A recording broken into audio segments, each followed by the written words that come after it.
नमस्कार, आप देख रहे हैं चैलेंज न्यूज और मैं नरेश शर्मा। और देखिए खास खबर मेरे साथ। उत्तर प्रदेश में एक जवान बेटी का बाप होना बहुत बड़ी, आज की डेट में एक बहुत बुरा समझा जाता है।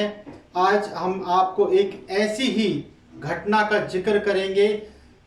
उत्तर प्रदेश के मुख्यमंत्री योगी आदित्यनाथ भले ही कितने दावे करते हों पिछले 5 साल से कि हमने उत्तर प्रदेश को माफिया और गुंडों से मुक्त कर दिया है, लुटेरों बदमाशों से मुक्त कर दिया है, लेकिन एक जवान बेटी की मां का आज दर्द मैं आपके सामने बयान करूंगा।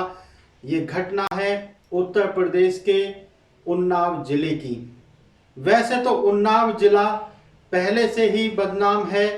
कई वहां पर हत्याएं, कई बेटियों के बलात्कार और कई बेटियों को मारकर दफना दिया गया है। ऐसी ही एक कहानी है उत्तर प्रदेश के उन्नाव जिले से, जहां पर समाजवादी पार्टी के पूर्व मंत्री फतेह बहादुर सिंह और उसके बेटे के कारनामे की ये दास्तान।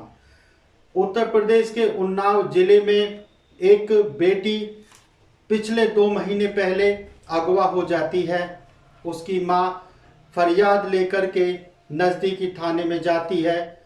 वहां पर उसको चौकी इंचार्ज, वहां के एसएचओ और वहां के सीओ उसकी रिपोर्ट लिखने की बात तो छोड़िए, उस मां को कहते हैं कि तेरी बेटी जवान हो गई है, वो किसी के साथ भाग गई है, थोड़े दिन में आ जाएगी, आने के बाद हम आपको सूचना दे देंगे।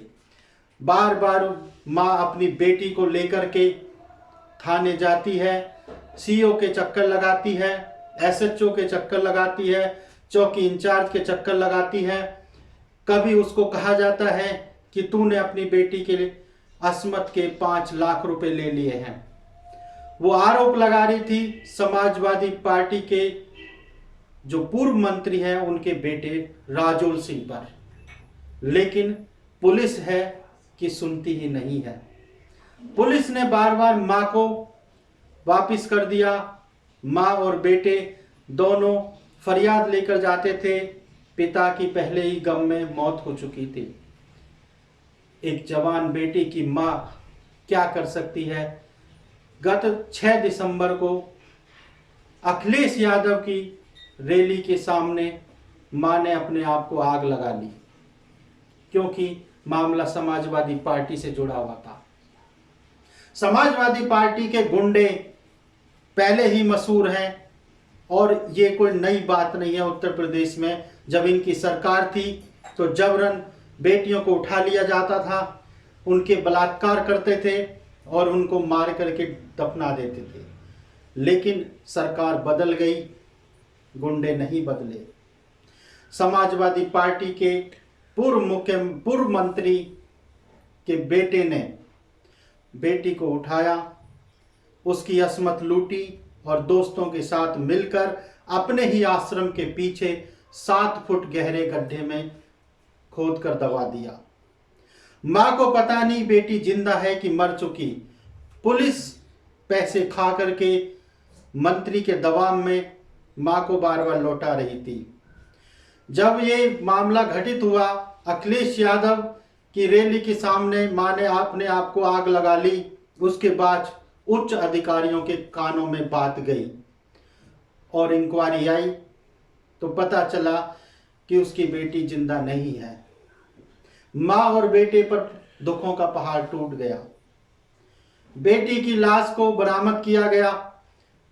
मंत्री के बेटे के आश्रम के पीछे 7 फुट गहरे गड्ढे को खोदा गया और वहां कंबल में लिपटी हुई उस मासूम की लाश को बरामद किया गया, जिसकी अस्मत लूट करके उसकी हत्या की गई थी। ये दास्तान जीती जागती कोई कहानी नहीं है, ये हकीकत है आज के उत्तर प्रदेश की। अभी पिछले 3 दिन पहले ही उनकी बेटी की लाश बरामद हुई है। मां ने और उसके भाई ने लाश को बरामद करने के बाद दफनाने से मना कर दिया है। वो चाहती हैं कि पहले उस चौकी इंचार्ज, एसएचओ और सीओ को निलंबित किया जाए, उन पर हत्या का मुकदमा लगाया जाए, जिसने बार बार उनको अपमान भरे शब्द कहकर वापस किया था, क्योंकि पैसे बोल रहे थे, दबाव बोल रहा था। किसका दबाव? सरकार तो अखिलेश यादव की नहीं थी, सरकार तो योगी आदित्यनाथ की है, जिन्होंने दावे किए, बड़े बड़े दावे कर रहे हैं कि बेटियां रात में भी निकल सकती हैं, बेटियां सुरक्षित हैं, बेटी पढ़ाओ बेटी बचाओ। लेकिन यहां पर बेटी की अस्मत लूटी जाती है, उसका अपहरण होता है और उसको मार करके दाब दिया जाता है। ऐसा कोई जिला नहीं, ऐसी कोई जगह नहीं जहां रोज अखबारों में खबर ना आती हो कि 20 साल की लड़की को मारकर फेंक दिया, बलात्कार कर दिया, लूट कर ली, अपहरण हो गया, छेड़छाड़ हो गई। ऐसा कोई दिन नहीं जाता जिस दिन अखबारों में ये खबर नहीं छपती हो या चैनल पर ये खबर ना आती हो। तो ये उत्तर प्रदेश है, एक जवान बेटी की माँ या बाप होना आज एक श्राप है, कलंक है। इसीलिए कहा जाता है कि जहां का राजा ही इस तरह के बयान देता हो, जहां मुख्यमंत्री, जहां प्रधानमंत्री झूठे वादे करते हो, वहां उस देश में रहना बहुत मुश्किल हो जाता है। हमारे चैनल पर इस तरह की हमने खबर दिखाई, और चैनल हैं वो मुंह ही नहीं खोल रहे हैं, क्योंकि मामला समाजवादी पार्टी का है, गैर भाजपा का है। ये बेटी भी दलित है, ये दलित की बेटी है, और इस दलित की बेटी के लिए किसी दलित नेता का मुंह नहीं खुल रहा, चाहे वो मायावती हो, चाहे वो चंद्रशेखर आजाद हो, चाहे वो कोई भी दलित नेता हो, जो राहुल गांधी हो, प्रियंका गांधी हो, जो हाथरस में एक दलित के लिए जूझते हुए पहुंच गए, किलोमीटरों लंबा जाम लगा दिया, खेतों में डेरे डाल लिए। क्यों? वहां पर दलित बनाम भाजपा था, लेकिन यहां पर दलित बनाम समाजवादी पार्टी है। यहां कोई नेता बोलने को तैयार नहीं है, यहां कोई ये न्यूज कहने को तैयार नहीं है, किसी चैनल पर न्यूज नहीं चलाई जा रही है, कहीं ट्विटर पर ट्रेंड नहीं है, फेसबुक पर ट्रेंड नहीं है, क्योंकि यहां पर दलित बनाम समाजवादी पार्टी है। तो इस तरह का ये दोहरा रवैया हमारे देश में बहुत पहले से चला आ रहा है, और इसका अंत कब होगा ये हमें भी नहीं मालूम। इसीलिए ऐसी खबरों से मन विचलित हो जाता है, मन टूट जाता है, जब हम देखते हैं कि हमारी बेटियां कितनी सुरक्षित हैं इस देश में, इस राज्य में।